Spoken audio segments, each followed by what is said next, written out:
colleagues, mental health workers in Gaza, speaking and sharing their experience with their patients in this film.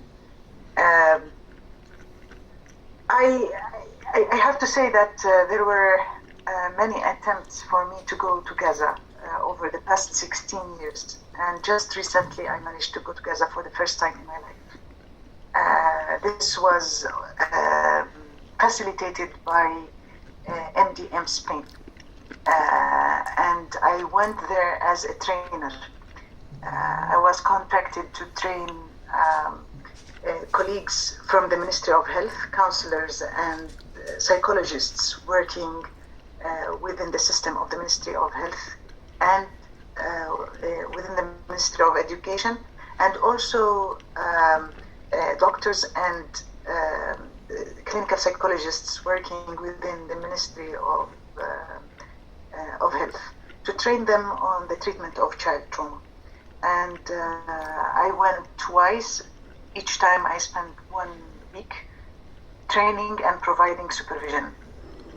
And it was a very important professional experience for me. I have always been close to the news from Gaza, learning much about what's going on there.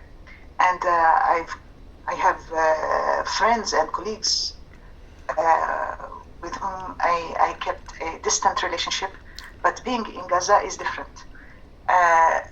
First, I have to say that crossing the Eretz checkpoint, moving from Ashkelon to Gaza, it felt like going back 1 century in history. On the Israeli side, there is very modern infrastructure and buildings and cars. On the Gazan side, people use animals for transportation. Sometimes, as soon as I entered the checkpoint in Beit Hanun, I was amazed to see the laundry on the windows of buildings, which is an indicator of the high density of people and how much children do we find in these little homes, in these big apartments. It was surprising for me. I imagined that if I go to Gaza, I will see rubble and demolition, especially after the May aggression. But there wasn't much rubble. But I could see, it was very visible for me, young people who are amputated with 1 leg and people on wheelchair. So the physical disability was visible in a notable way. And then in my meetings with people, for example, one of the trainees came and spoke proudly in front of her colleagues and said, I was in Jerusalem. She asked me where I was from which neighborhood, and she said I was from Jerusalem. And her colleagues were curious and envious. And they said, how did you get out of Gaza? How did you go to Jerusalem? And she said that she is a cancer patient.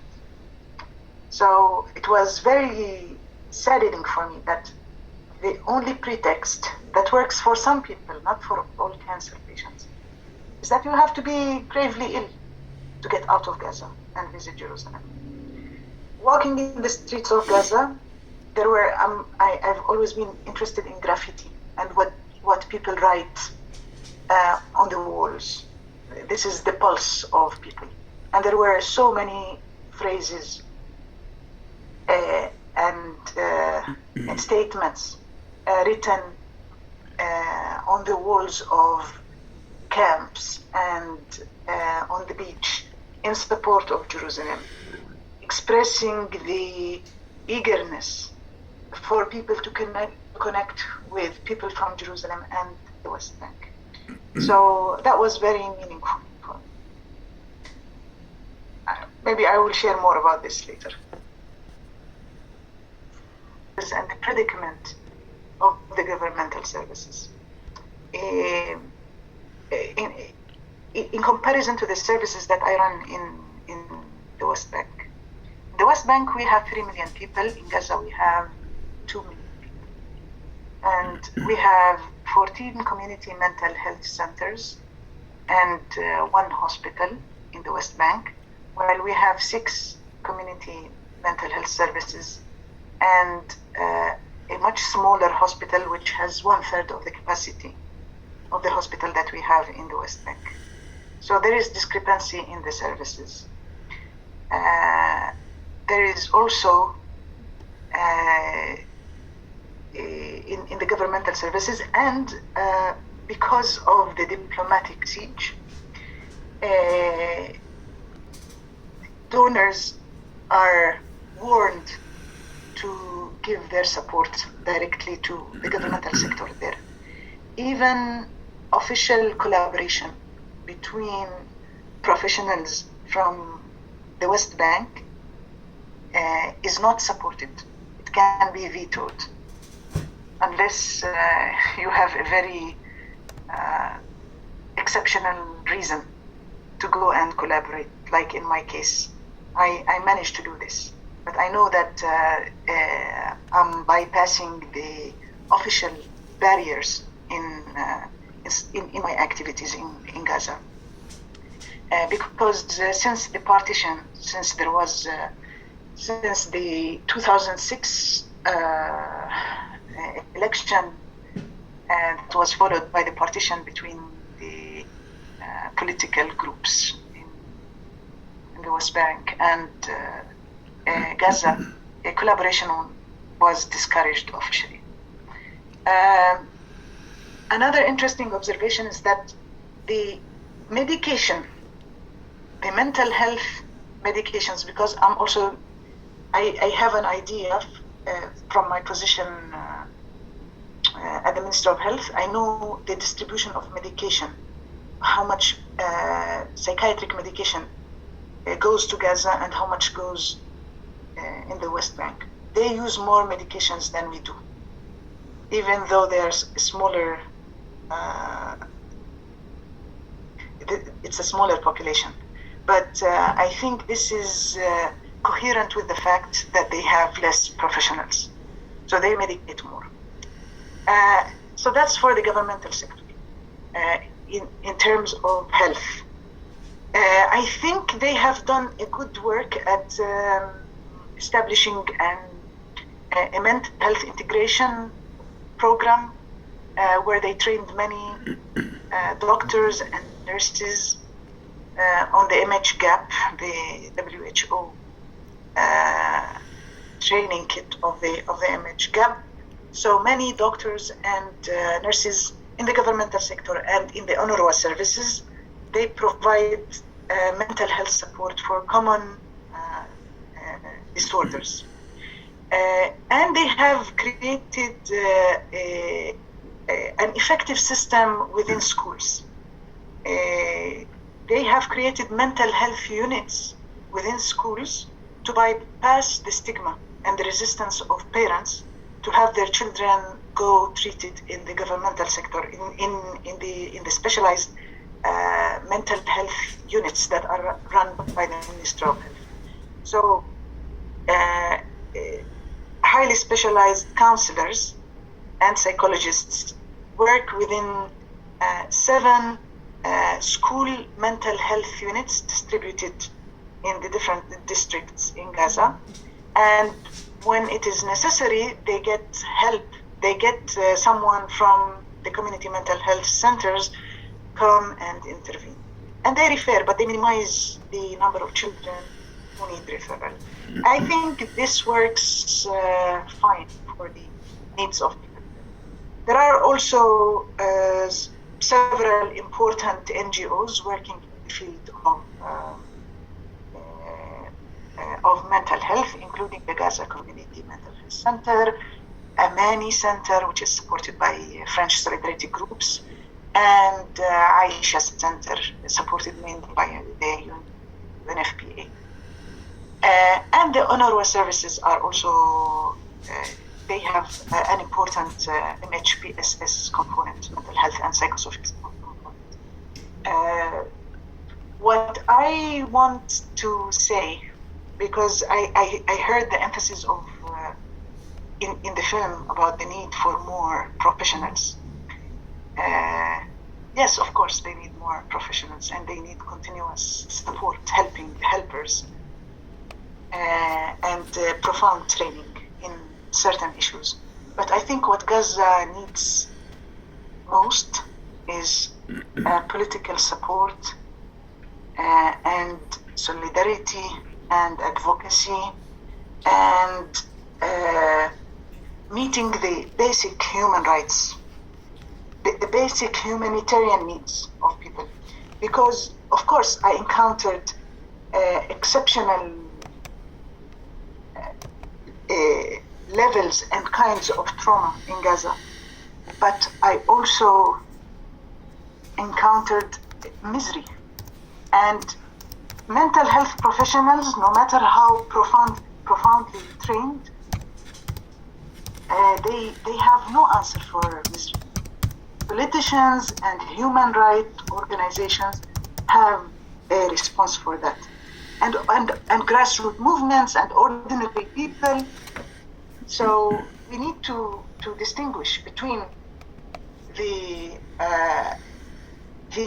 disorders that can be dealt with our tools as professionals, and the pervasive misery and poverty and hunger and instability, lack of security, lack of functional protection system. When I say I encountered a special kind of trauma in Gaza, we talk often about the injuries, the death, the traumatic grief, the home demolition, but there is also the experience of betrayal and disappointment in those who surround Gaza and who let Gazawis alone. And I think this is something that people express and talk about all the time. And this is an invisible trauma. It's because it was not closed after a certain incident. It's ongoing, it is subtle, but people realize who is crossing, they realize that all this closure, all this imprisonment is decided by certain political powers. And there is a lot of dismay and disappointment and betrayal about this. So. You have written about internalized oppression, about specifically identification with the oppressor. Could you share a few of your thoughts about that? It seems to me, and this is an observation, this is not something based on any research. It seems to me that internalized oppression is more prominent in the West Bank,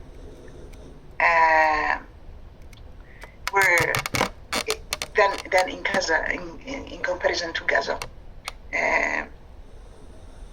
I think in Gaza, people are more clear in their minds about who is the aggressor and what needs to be done about the aggressor.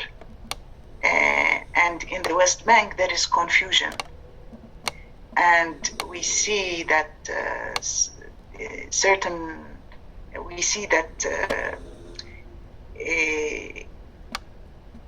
within Palestinians, there are certain powers who represent the aggressor and who imitate the aggressor and who take the role of the aggressor, who are contracted by the occupation. This is the general understanding of the people in the West Bank, and I think there is more clarity about this in Gaza. In Gaza, you don't see young boys playing Hebrew songs loud in their cars. You don't see people bragging about going to an Israeli shopping mall. You don't see policemen who get their haircut and wear the eyeglasses in the Israeli style, or they invade the doors of people in the middle of the night, imitating the Israeli way of invasion. This is my observation. This I hope that this will not change. From the chat room. Do you think, Samah, that Israel's attack on the Palestinian human rights groups, the 6 human rights groups, will hamper your work? What broadly is the significance of the success in that attack? Well, I think Israel is attacking the Palestinian civil society and certain people who have a certain line, people who are still critical of Israeli policies. There are many other NGOs that don't get any opposition. For example, I continue to work with Adamir, one of the 6 organizations, where I provide support for women ex-prisoners. I don't think that I personally will stop this kind of collaboration. And in general, there is a big support of the Palestinian people for these organizations, and we understand this as a way to silence minority organizations who continue to challenge this occupation. So I personally support these organizations, and I continue to collaborate with them.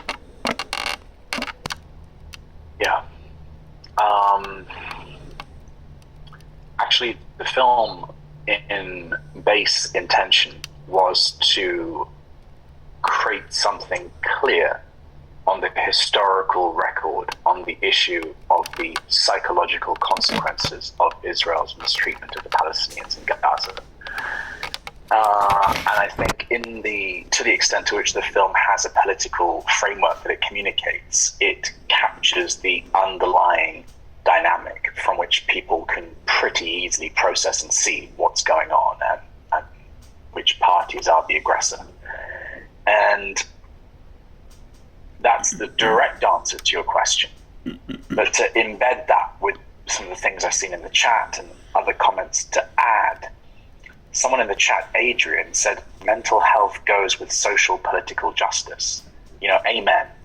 That in a sense should be the primary takeaway, I think. Mental health goes with social political justice. And the intention of the film is to capture the injustice at the mental health level. It's not to capture the injustice at the practical level, water access, for example. So it has a very narrow, as you say, remit. But to kind of put it on its head and objectify the film for a second, in a sense, the pathology of the film is to look at Gaza, because it's not the Palestinians in Gaza that have the, if I can say, mental health problems. It is the neighbors that ignore the suffering of their neighbors in Egypt, or it's the insanity of the Israeli army that exacts this brutal terror on the Palestinians, the insanity of the Europeans and the great powers of this world that have, for reasons of whatever, from racism to whatever,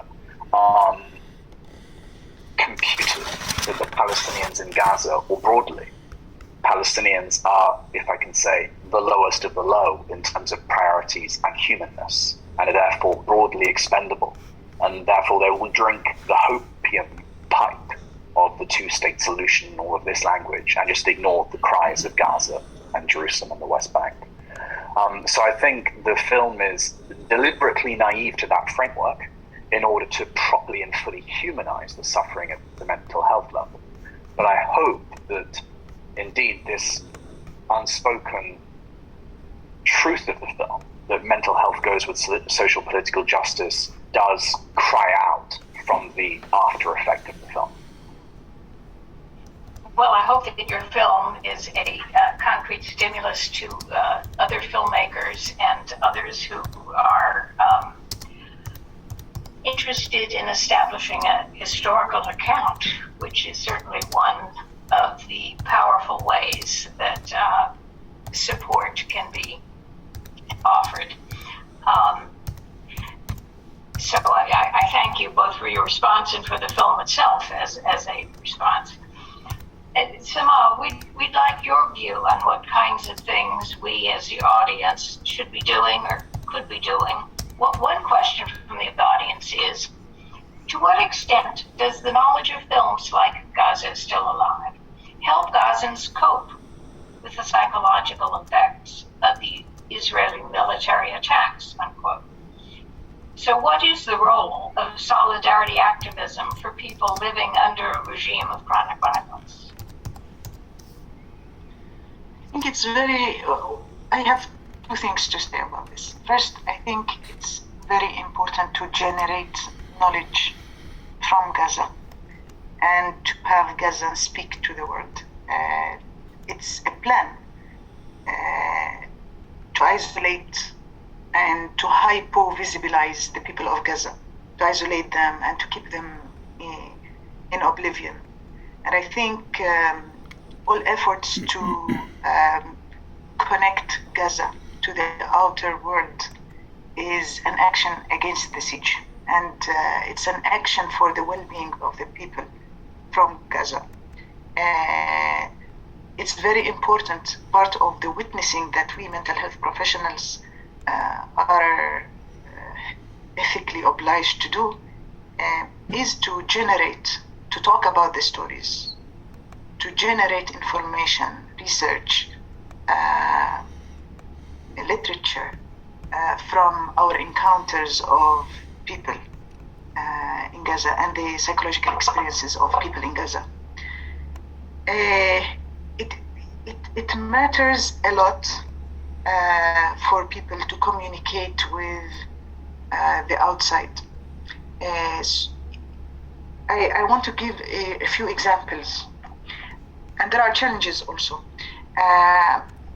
One of the international NGOs, asked me to respond to phone calls during the attack. And I organized a few other colleagues who would respond to phone calls of people who need support when people were under bombardment. Some people called health professionals, mental health professionals from the West Bank, from Jerusalem, from Palestinians with Israeli citizenship to talk about what was going on. And this was of help for them. They talked about like the freezing reaction of their children. Some parents talked about their inability to provide a model for the children. The fear, the terror was extreme. We could hear the bombardment when people were communicating with us. Now, of course, in many areas in Gaza, okay, those are a few privileged ones who could communicate with us. Those are mainly the workers of international NGOs. But many others didn't have electricity, didn't have internet. Many others, they believe that their phones that someone is spying on their phone calls. So they don't feel safe to talk about what was going on. That's a big challenge for mental health in Gaza. There was, you probably remember this, when there was a plan for an evangelical American organization in collaboration with Israelis to open a mental health unit, a mental health center near Erez checkpoint. And I wrote something against this because the assumption that it would be safe for the people of Gaza to talk about their intimacy to an area that is very policed and very spied on and very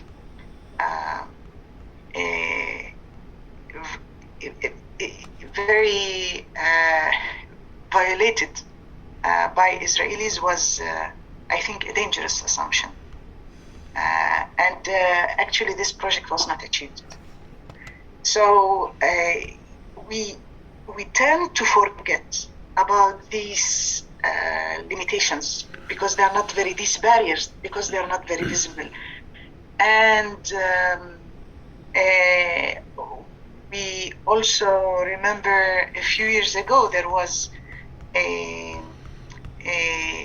German NGO that was involved in smuggling someone, supposedly an international worker who had all the papers for that German NGO, and that person took equipment for the Israeli intelligence agency inside Gaza, and this plot was exposed. So the mistrust that is reasonable in a situation, it's not paranoia, it's not a psychiatric symptom. Sometimes it's very reasonable given the political situation in Gaza. So yes, solidarity is important, very meaningful to people, but we need to take into consideration the concerns of people about security and how much they can share about their real life. The people who are usually filmed in documentaries are the ones who are not active, who were not activists, because activists who are very injured and traumatized as a consequence for their activism, they feel the condemnation and they don't feel free to come and say, I fought against Israelis and I got that injury. They assume that there will be less empathy when they come into mental health services or when they are filmed by media.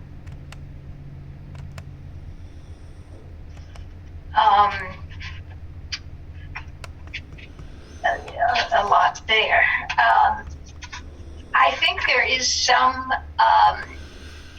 craving on the part of the broad audience for direction in terms of wanting to send support, wanting to get involved, wanting to give money.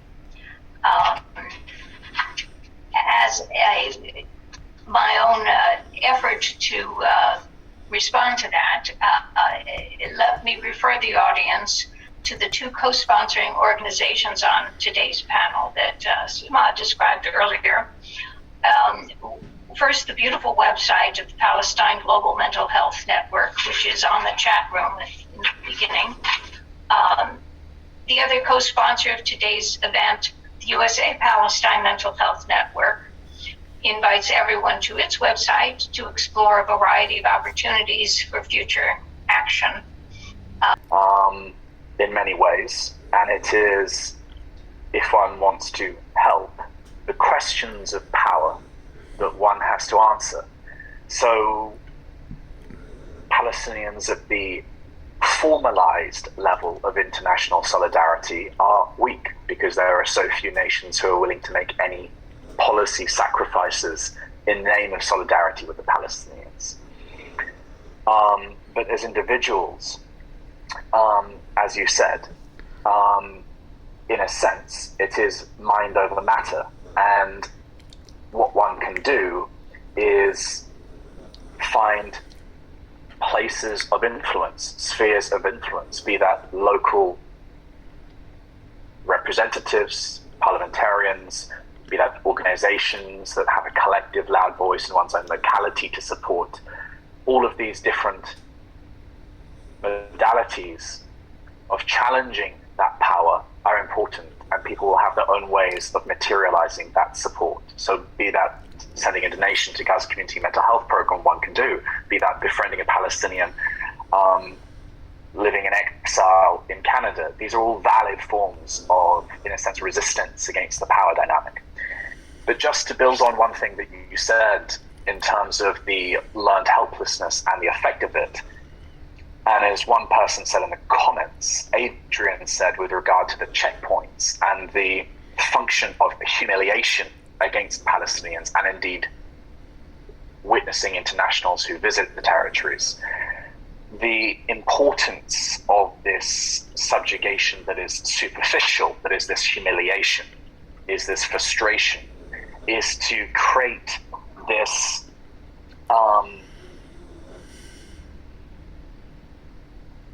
indeed almost existential learned helplessness, that nothing is worth fighting for, whereas of course everything is worth fighting for. And just as Israel relies on what's called cosmetic security at its airports, for example, or indeed at these checkpoints, to kind of send a message, to kind of project power, to act tough, and indeed to subjugate and humiliate in these superficial ways. This actually, looking at it in different light, speaks to the fragility of that reality and the fragility of that regime of control and domination and subjugation, that it feels necessary to rely on such forms of control and subjugation. And I think that should speak to points of hope rather than hopelessness of our applying power. And the therapy for the mental health and the well-being of Palestinians is a very important component in the Palestinian Liberation Project. And this should not be only on the shoulders of therapists. Politicians, grassroots movements, ordinary people, non-professionals can take part in this by ending the isolation of people in Gaza and by supporting the Palestinian people in general. Well, thank you, Samah, for